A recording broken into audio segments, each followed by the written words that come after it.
Dois assuntos que conversam entre si num comentário só. Carla, você me ajuda aqui.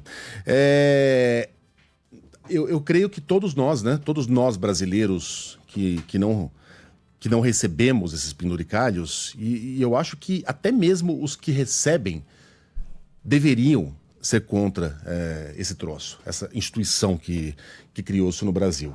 Nós, aqui do andar de baixo, simplesmente porque é injusto, é um absurdo e é contra a lei. E os que recebem exatamente por essa razão. Afinal, são eles os defensores daquilo que a gente entende como lei, do conceito de justiça, né? Eles, mais do que ninguém... Ai, quanta ingenuidade! Bom, a gente precisa sempre buscar o melhor, né? Para tentar pelo menos encontrar um ponto menos ruim, tá? Eles próprios deveriam defender, né, o fim dessa injustiça. O Flávio Dino, portanto, tomou uma decisão aqui que vai ao encontro daquilo que a gente entende como justo e correto. O problema é esse detalhe aqui. Ele proibiu o legislativo de criar leis para driblar essa medida. Entendeu? É difícil criticar isso, né?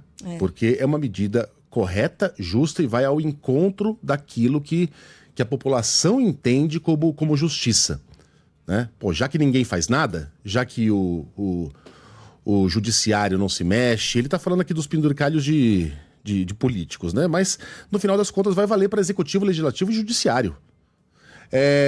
Já que ninguém se mexe, já que ninguém faz nada, eu vou matar no peito e eu mesmo chuto essa bola no gol. É temerário, né, que por decisão de um ministro o Congresso seja proibido de legislar. Porque o Congresso já é proibido de legislar sobre algumas cláusulas da Constituição, que são as cláusulas pétreas. E apenas sobre elas, né? Tá na Constituição.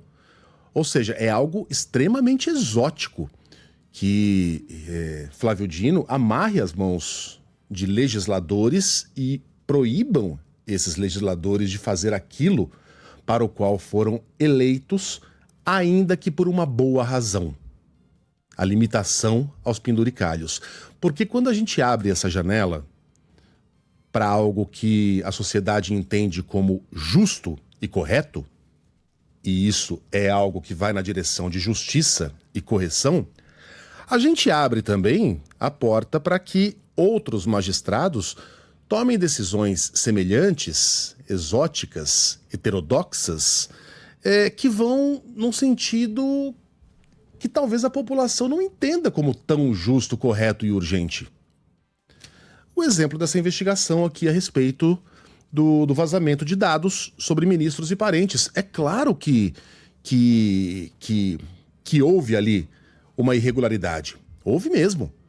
Como ocorrem milhares de irregularidades desse tipo todo dia pelo Brasil. Mas no caso dos ministros do STF, eles rapidamente, na velocidade da luz, conseguiram abrir uma investigação para apurar, né, quem é que vazou os nossos dados. E já chegaram aos nomes de pessoas já que chegaram, acessaram. Já tem depoimento, já tem o cara falando lá que foi uma ideia cretina.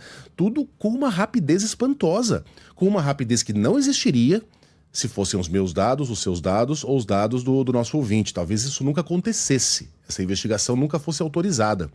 Azar seu, se vira aí, né?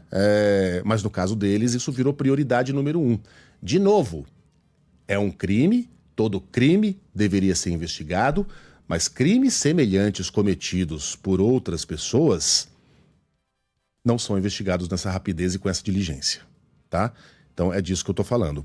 Algumas medidas exóticas e heterodoxas foram meio que toleradas pelo brasileiro porque foram medidas tomadas no sentido de defender as instituições do Brasil contra uma tentativa de golpe de Estado.